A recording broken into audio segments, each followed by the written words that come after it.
Welcome back to the Men of Culture podcast by AFK Gaming. My name is Nishant, and today I'm joined by Robbie John, the CEO and co-founder of Super Gaming. Super Gaming is building Indus, a made-in-India battle royale with a mobile-first approach. Today's conversation talks about the challenges of building a battle royale from India for the world, as well as some personal tragedies that Robbie has had to overcome over the last few weeks. It's been a pleasurable conversation, and I hope you enjoy this one as well. So sit back, relax, and enjoy. I know you're a busy man, and I've been hearing you've been having some sleepless nights with the launch and the closed beta going live of late. Tell me more about how that's been. How's that shaping up? Yeah, no sleepless nights, just a lot of work. I was away for 2 weeks, so then I had to kind of catch up on work. Excellent. How's the closed beta been for you? You launched literally today, right? You announced today. So. We announced today. We did a trailer at PVRs that was really good, hectic. Mastering, projector cinema sound in 5 channels is kind of a new thing for us. So we learned a little bit on what works, what doesn't work in that between 4 a.m. and 9 a.m. Obviously organizing. This time we launched a trailer, did a cinematic reveal, had headliners, and did a playtest in the same day. Usually this is 4 weeks of work. We did this all in one day. Amazing. Let's jump into a little bit about what you're building, right? So I think the hottest property on the Indian gaming market right now is Indus. Tell us a little more about the idea, how it came about, what the progress has been like, and whatever exclusive reveals you can give us on this podcast. The idea for Indus came about by always thought about making shooters for the Indian market. Shooting and racing is like the staple, dal roti of any platform. So you look at any platform, shooting and racing would be the permanent green kind of shoots that you're kind of going to see. So we started off by making a shooter. Also by accident, when we started making mass gun, the team really wanted to kind of make a shooter. We dropped everything that we were doing, which was a very important project, but kind of dropped it to kind of make a shooter. We started in 2015, launched in 2016, soft launched it in 2016 in just 2 countries, which is Australia and New Zealand. Took us 3 years to kind of launch it globally. Because we learned from every region. We kind of learned from launching Southeast Asia, finally launched it in India in November 2018, launched it globally on 2019, went to top 10 worldwide. So that kind of gave us a good kind of background, good story in terms of understanding how to build distribution, how to build a product, how to kind of think about user feedback, how to most importantly build in public. Because when you're in soft launch for 3 years, you're essentially building in public. Now, most of the people on the team used to be like, CSGO kind of players, very tactical shooter people. And making a battle royale, like it's not so much fun the shooting mechanic is not very good. The skill ceiling isn't very high in most battle royales. So not a favorite genre of ours actually. To start with. So never tried to make a battle royale. Was kind of doing a series A, or was kind of somewhere between seed and series A. We actually had a chance to we actually got invested in by One Up Fund, and the only LP in One Up Fund at that point of time was Crafted. So we're going to talk to a bunch of PUBG people, and one of the things that I learned from them is why did they make PUBG? So learn from hey, what did they kind of learn? And there was an aha moment. I clearly remember it. And that aha moment, and obviously we've been talking to a lot of people about Battle Royale and things like that, but that aha moment was very clear to me when he said that, hey, I knew it was going to be a hit because my grandmother used to watch it and and she got it. I thought that was really important because if you think about it, sport versus esport, like what sport? Like, if you think about like CSGO, Valorant, Dota, League, all of these games, they can be watched by people who understand the game. Or you can only appreciate somebody who can only appreciate once they've actually played the game, they understand the game. More like cricket or American football for that matter. If you don't know the sport, you can't really watch it. But when I kind of understood this part, they said that PUBG or Battle Royale is more like soccer. Literally anybody can watch it. And which is why soccer is the most watched sport, right? So we kind of thought that, hey, battle royales are the soccer of the sport, which is why it's so prominent in emerging gaming markets. That kind of now, if you're going to go back and look at it and say that, hey, now it makes sense why a battle royale is like the esport of India. At that point of time, it was very obvious to us that we need to make a battle royale. But you also have to remember that battle royale, making a battle royale is not easy. It's probably the hardest thing that we'll do. Open world shooters would probably be the next, or large scale MMOs would probably be the next thing for us. But from our perspective, we kind of said that we looked at the Master engine. You have to remember that Indus is not the second shooter that I made; it's the fourth. I made two more in between, and both of them were fails. And we had to give up very quickly because building a large-scale esports scale shooter was very not possible on the existing engine that we had. So we threw it away, started from scratch. The date is November 2020. I started this in the we actually officially named it Indus and kind of started the project in November 2020. We named it on, I remember starting it on Charlie's death anniversary, but my dog passed away in November 2019. So we celebrated Thanksgiving, which also happens in November, in his memory.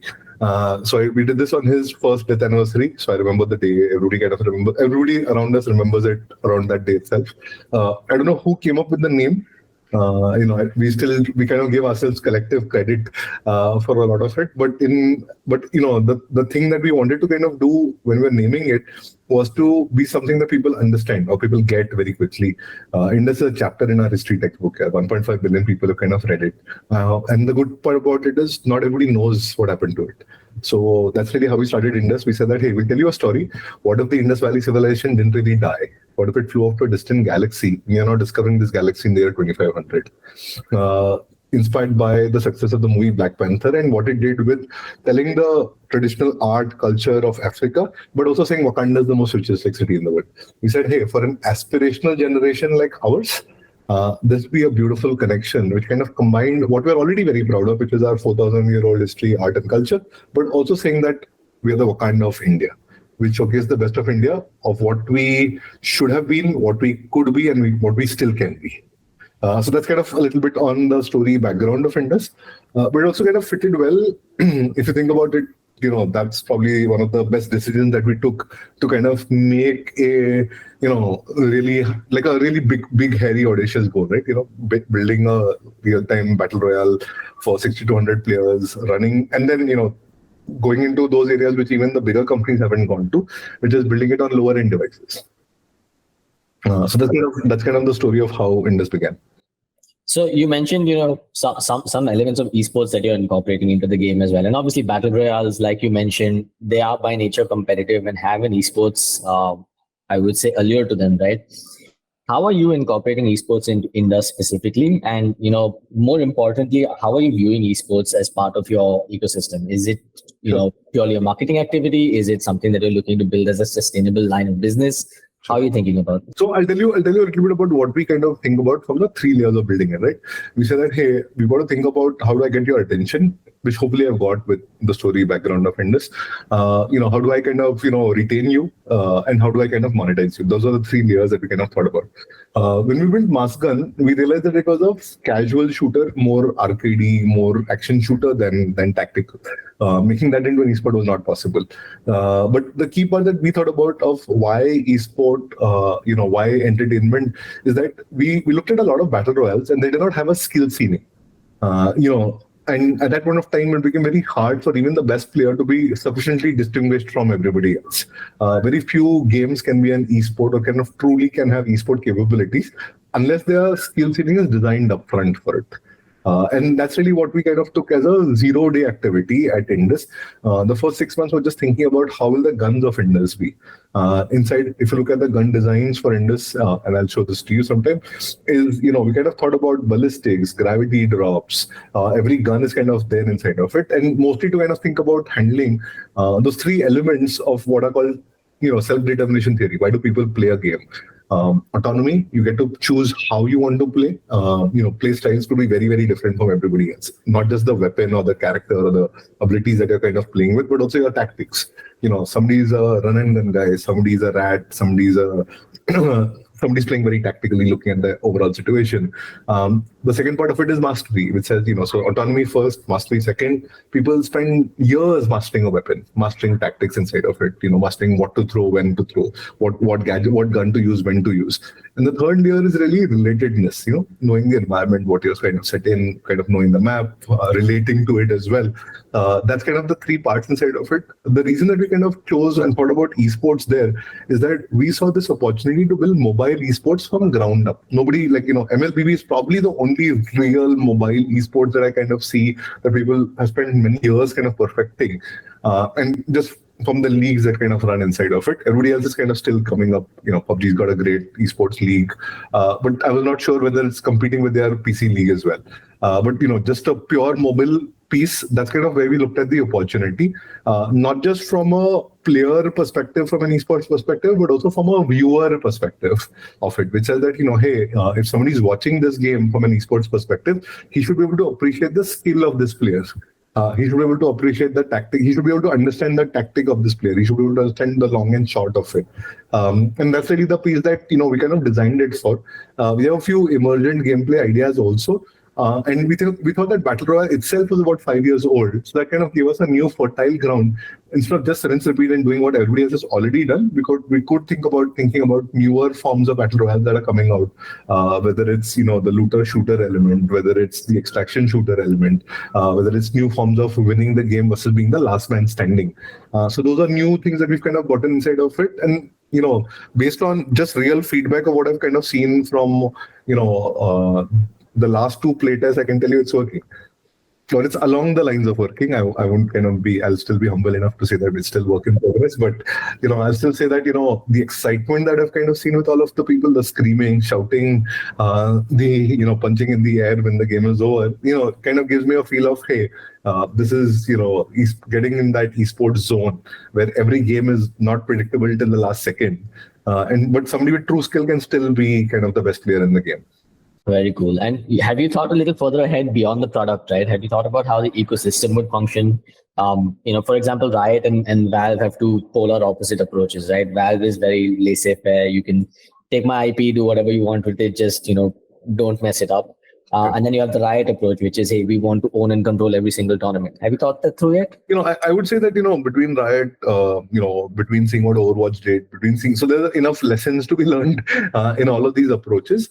Our goal is, what we wanted to do differently is to kind of be that very approachable, do the unsustainable thing, which is, hey, with one company, it's a very, everything is sacred. You can't talk to anything. Versus, hey, we'll help you with custom servers. We'll help you with, ping rates. We'll help you with kind of figuring out how to actually put on-premise stuff, etc., which nobody's actually done in mobile, right? That's kind of the hard part. And we've actually had first-hand experiences. We've done playtests in Comic-Con, in a bunch of these events to kind of say that, hey, what can work better? These days, we only do it in our office because we thought that controlling the network was kind of the most important part and allowing us to also measure a lot of these things, right?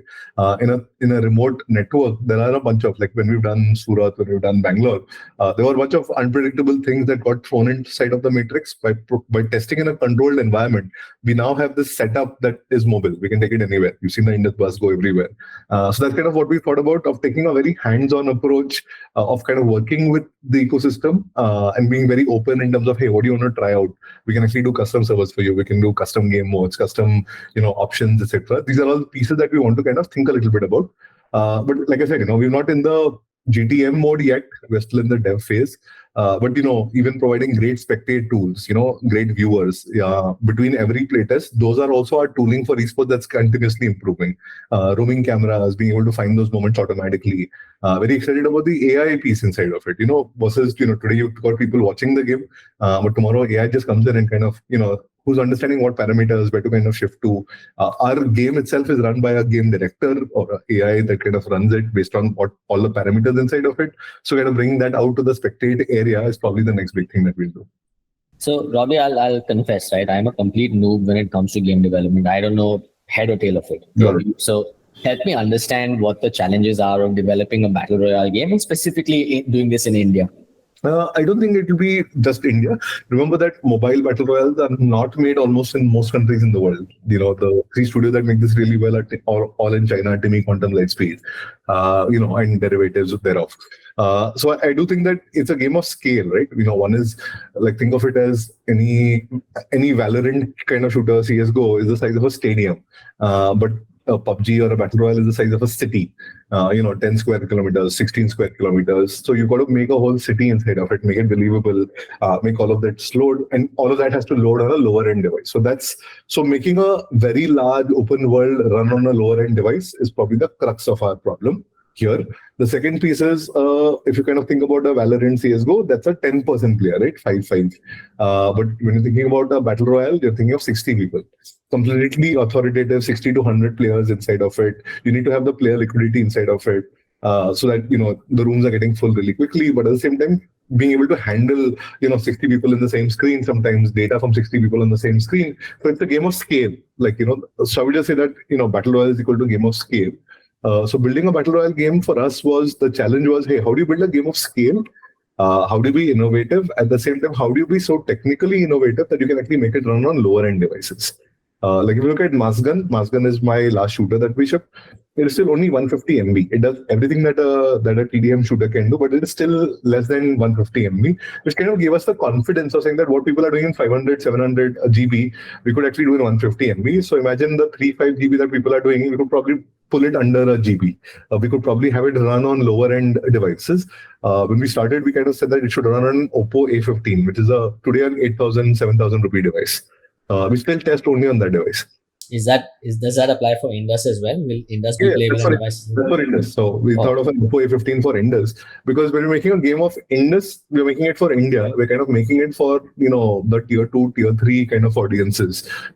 We see a large population of teenage audiences, and nobody's buying them expensive phones, right? Especially in tier 2, 3, 4 kind of cities. So that's kind of the piece that we wanted to kind of serve.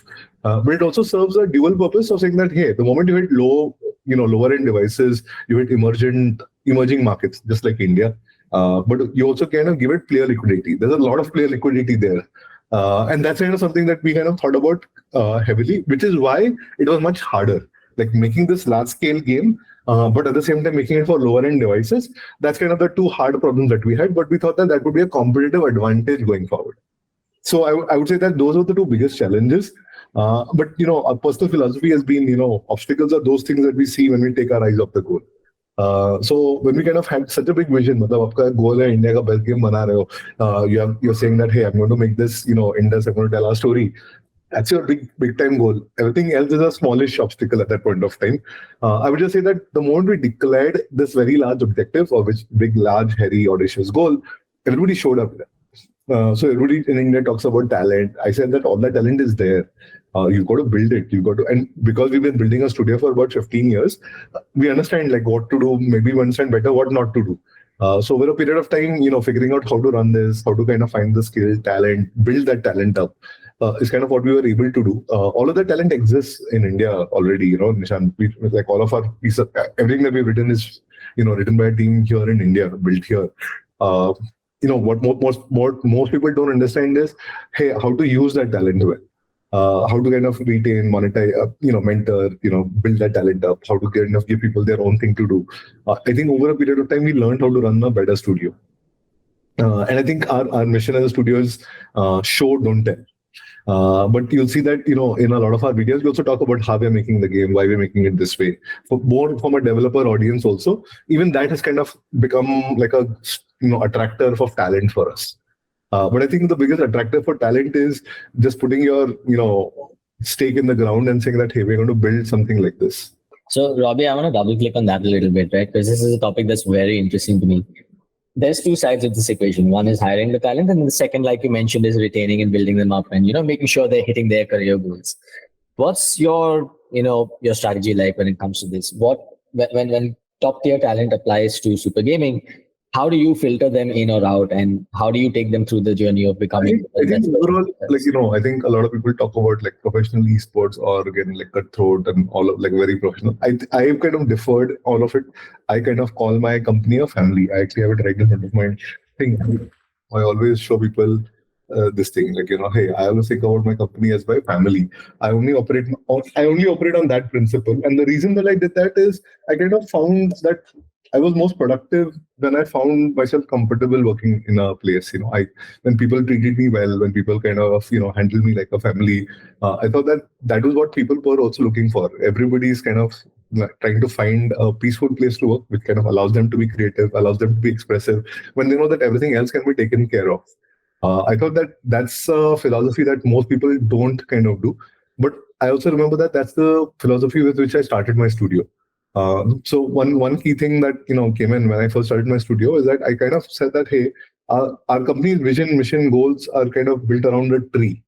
So we said that, hey, when we started our company, we kind of gave up large corporate jobs to kind of start this studio, and we said that, hey, we'll be a place of shade. We'll be a place where everybody comes in. Our first corporate value is just one, which is care. We care about everything. We care about every employee. We care about a player. We care about how we do our work. That's really the first piece inside of it, and that's really what a tree embodies, right? Shade. The tree does not care whether a bird comes and sits on it or shits on it. Like that's really the piece. Some birds stay, some birds fly away. That's kind of the philosophy that we've kind of kept. The second wala part is also equally important, which is saying that most people don't acknowledge their reason for success. We are the first ones to say that, hey, we are successful because many people have come here and given me the best years of their life. Still continue to do so. My other co-founder Sri has been with me for 14 years. W has been here for 21 years. Now all of these people have given me more than like the best years of their lives. And I'm grateful. And that's really what happens. A tree can only grow tall because of its strong roots. That gratitude being our second corporate value has allowed us to kind of bring a lot more people inside of it, be grateful for their work. And that's allowed us to grow. The third thing is equally important. We always say that a tree that's not growing is dying. So the one metric that we've kind of kept as a company is growth. Every year we got better. Every year we got bigger and better at everything that we did. And I think that's really the three principles that kind of kept it within the company of saying, how do we attract, retain talent? Everybody who comes here to work, I feel, I'll only hire him if I feel like, he's somebody that I'd be happy if he's living in my house. And that came in the early days because we didn't have money here. We had to, whatever we had, we shared. So if somebody was new moving to the city, he came and lived in our house. My mom and dad cooked lunch, dinner for them as much as they cooked for me. Some people still like, the breakfast that my dad used to make for them. So that's kind of, the early days story. And that kind of just became the thing, even when we hired today. I had four people join today. I was able to take them home, kind of talk to them, as if they're my brothers. So that's kind of the piece that we've kind of thought a little bit about. And along the way, I think, the care, the effort kind of got better. As a company, we got more resources, but it meant that we took better care of our people.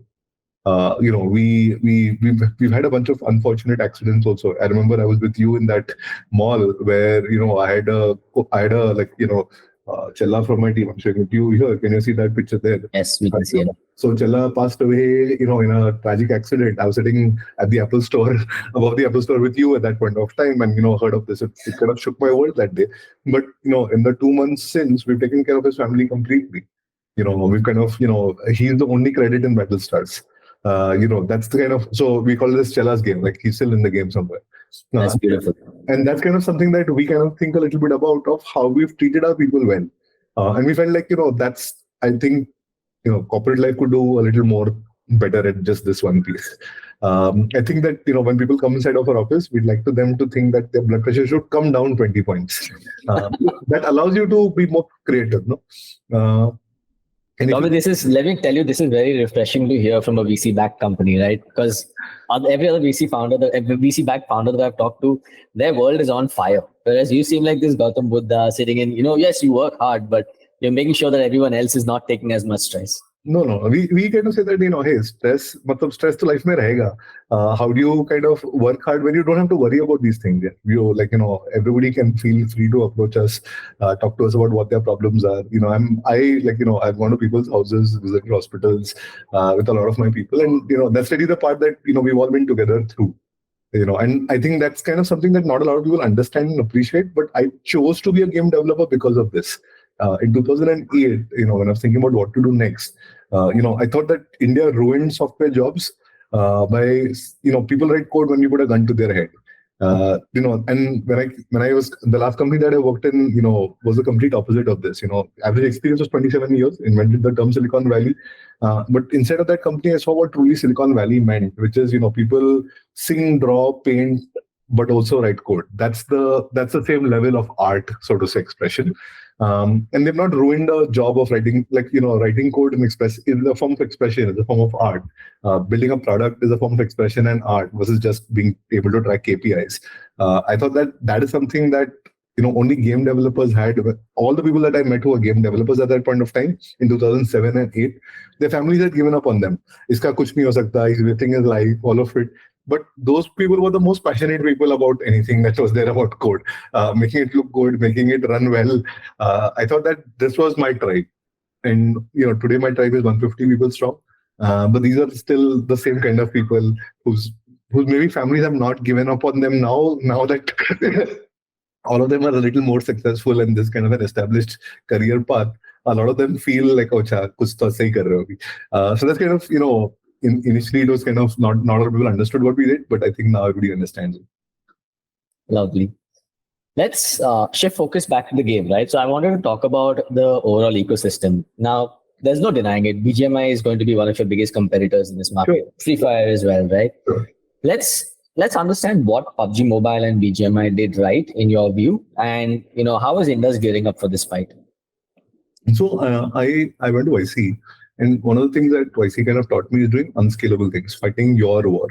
PUBG, BGMI was never going to be able to be an Indian game. They're not going to be able to talk about Indian art culture. Everybody can spray paint India on top of it, but they can't be deep rooted. They can't rewrite a lot of the lore, story pieces, etc. inside of it. So that's kind of obviously a big advantage that I have.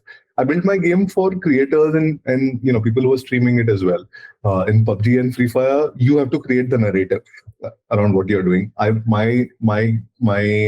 My game already has a dense narrative structure that people already use and tell stories around. Whether it's the environments, characters, weapons, all of these pieces, they have a story behind it.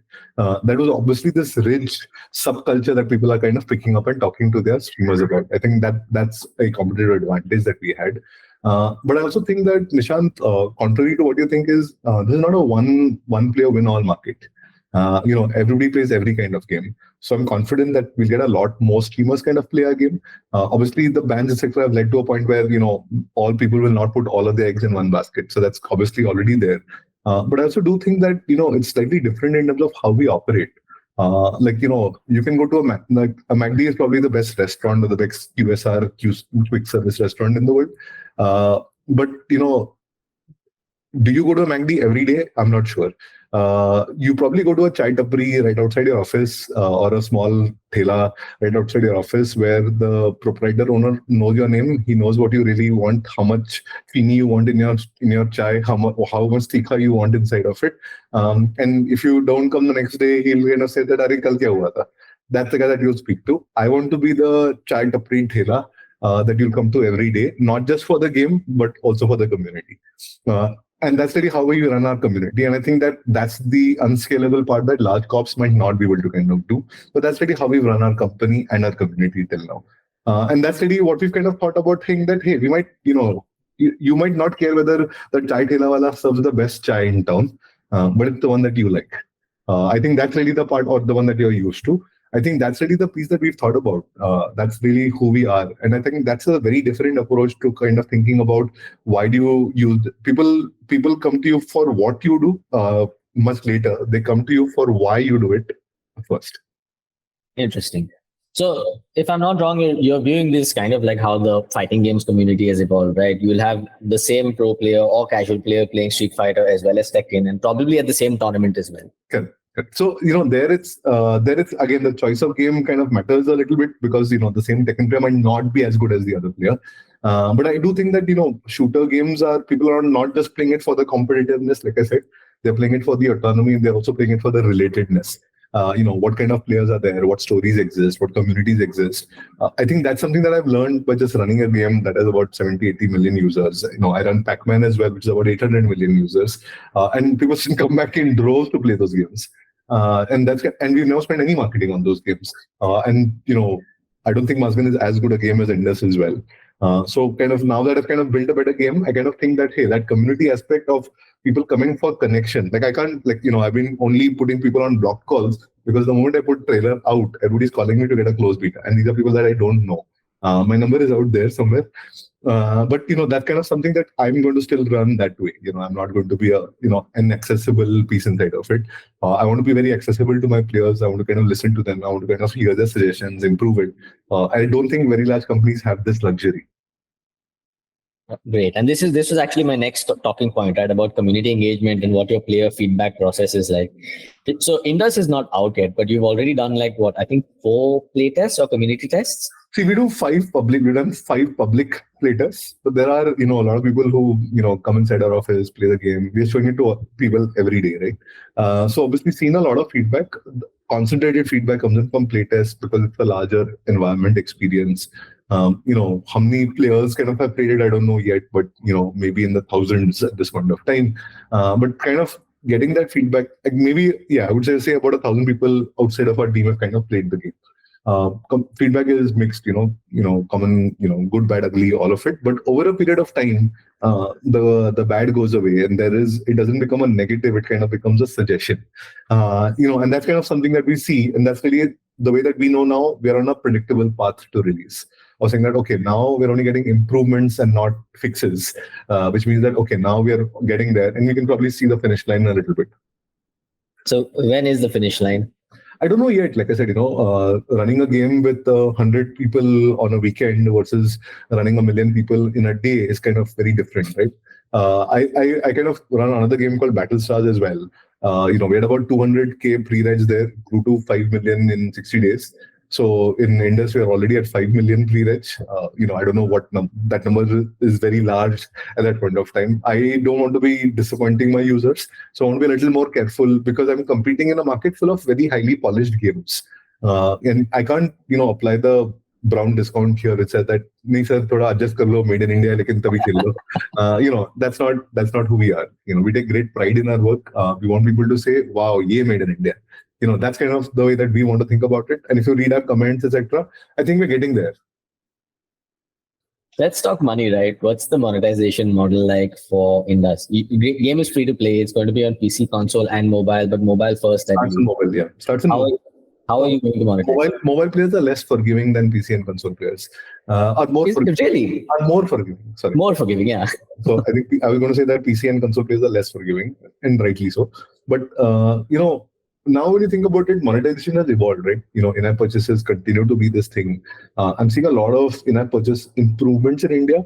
Like India is adding more new payers than the rest of the world combined every month on Google Play. So that's kind of very encouraging. Seen the numbers in India already. Shooters make close to $1 billion in India already. And all in-app purchases. So when you think about it, season passes, battle passes, gacha, subscriptions, variety of monetization methods, we're doing our best across everything inside of it. When you open a crate inside of Indus, मतलब हम लोग बोलते हैं कि महाराजा ने कोहिनूर किस डब्बे में रखा होगा वैसा crate खोलोगे. So that's kind of the experience that we're kind of building. The gratification layer also needs to get built, Nishant. People give you money, but you got to give back that experience of gratification. And that's kind of something that we're working on without, pay to win mechanics like some games have kind of gone to. But because, that's just a faster death, I would say, if you have pay to win. Being able to build a great game over a period of time that's completely balanced, investing in the tools to balance the game really well, keep it fair. And that's kind of why we kind of do playtest to ensure that we have enough data points from a fairness perspective. That's still early in terms of thinking about monetization, but fairly confident given where the market is at. That people like now players also understand the monetization mechanic. You don't have to try and cheat them. Subscriptions have evolved, battle passes have evolved, where people know what they're kind of paying for, and it's not just paying for access to an item, but it's also improving your retention and engagement. And what about beyond India? Have you thought about how you're going to take this to the world? Sure. Obviously beyond India, see, the way that we think about a game is, hey, you got to work on a game. Games get better with feedback. Feedback requires a cheap source of user acquisition. Obviously in India, we have a lot of organic growth, which actually allows us to do that. Building a game with all of that user growth makes it really good. You understand what are the key points. You made perfect gameplay. You kind of solved the monetization loop. You kind of figured out engagement.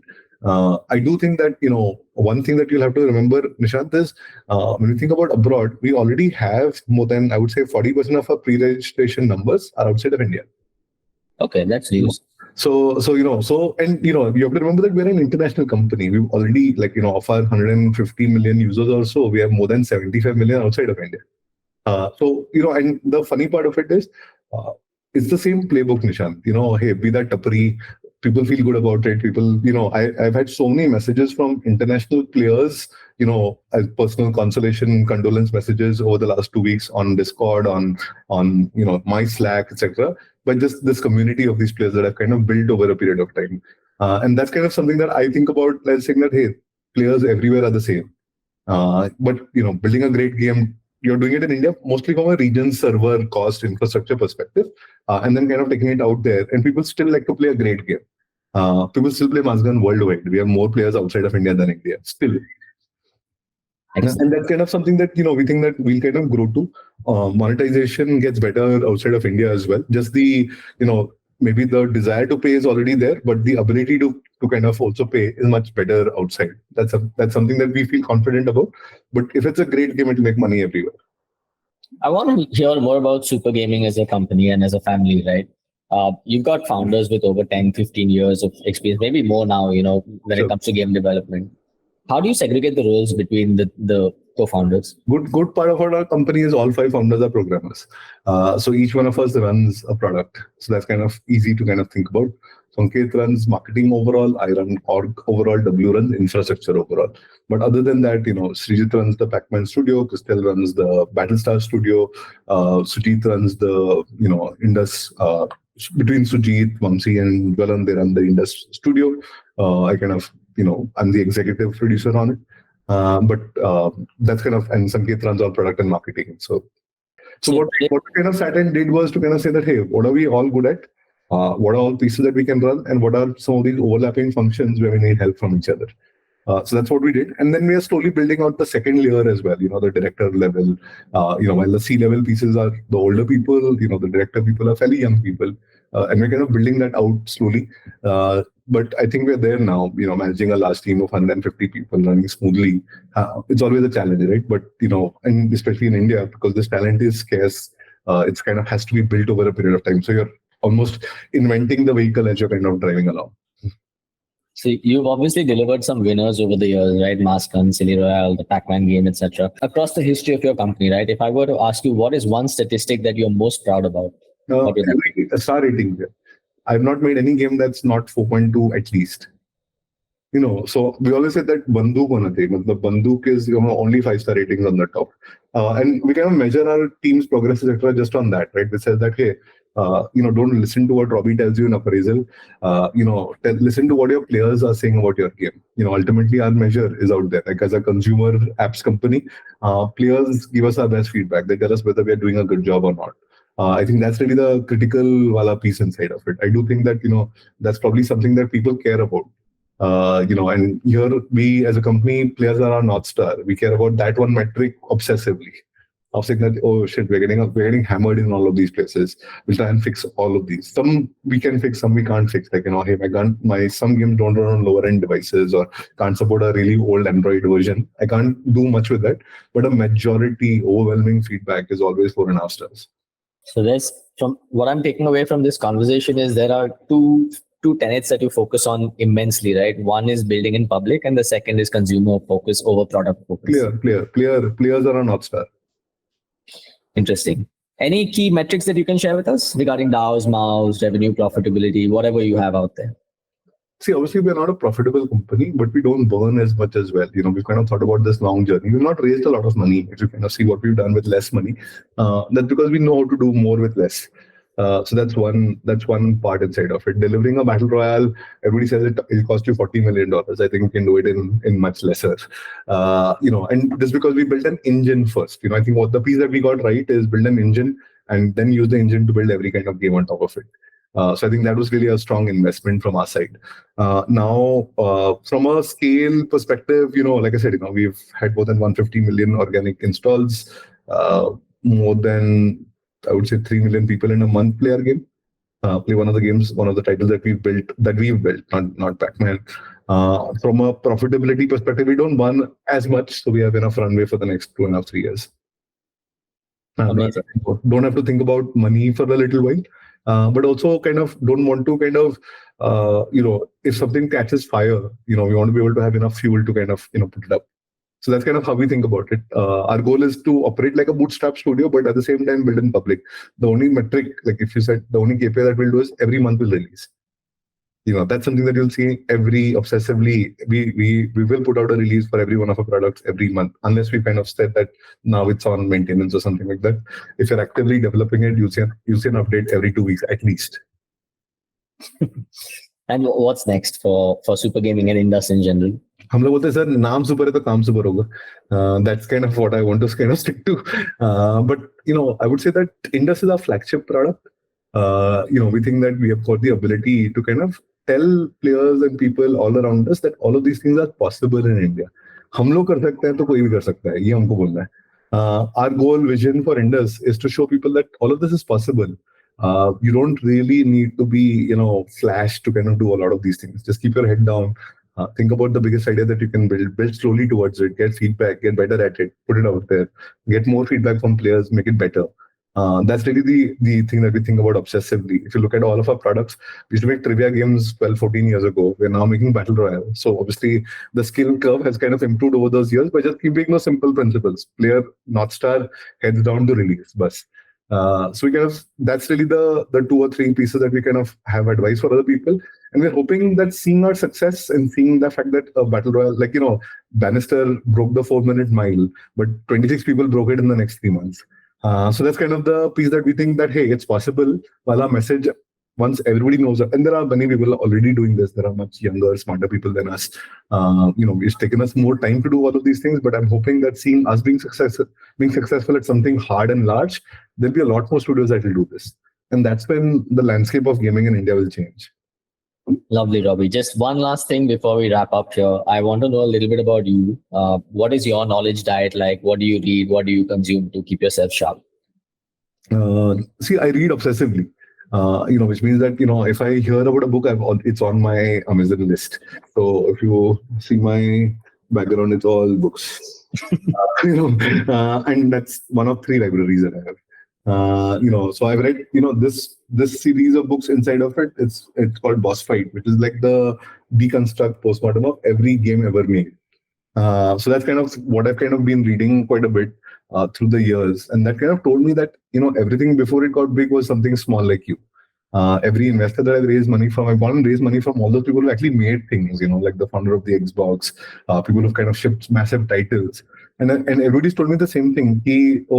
We were much smaller than you, and we still managed to do it. So I'm pretty sure that you can pull this off. I thought that was the most important diet for a lot of, like, I call these my self-help books to a certain extent, because, entrepreneurship is like a roller coaster, and just kind of maintaining that balance is required. And the only way that you can maintain it is by being able to read and get inspired by, what other people did, how did they go through all of it. I thought that really been an important part of my diet, so to say. So whether it's a Ben Horowitz writings inside of it, whether it's all the postmortems of all the games that are both successful and have died, learned quite a bit from those. I think these days a lot of it is just through videos. A lot of people produce a lot of very good video content as well. I'm not very good at listening for so long, so I'm mostly transcribing a bunch of these and reading really fast. So that's kind of been my secret from not just what's available already out there. And today, I think a lot of my consumption has moved towards newsletters. A lot of people, like, I subscribe like to every newsletter. But there's one that my friend Ankesh Kothari writes called Zen Strategies. He writes out a message every Sunday on a small email, and it's always very, very insightful. So that's kind of my typical things to do in a week. And what are 3 recommended readings or listens or watches for aspiring gaming entrepreneurs? There's obviously the, Deconstructor of Fun. Those are all very, very obvious pieces. But I do think that a lot of people have not read enough to know the history of a Riot, or to kind of know the history of a Blizzard, or to even, I recently went to a bunch of Andreessen Horowitz events, and it was fun, interesting to kind of see. If you've seen the A16Z podcast that they've done recently with creators of Valorant, creators of, EVE Online, creators of King, Candy Crush, a lot of these have kind of been very informative for everybody else to kind of go in and understand. I think most creators underestimate, how small you need to start to become something big.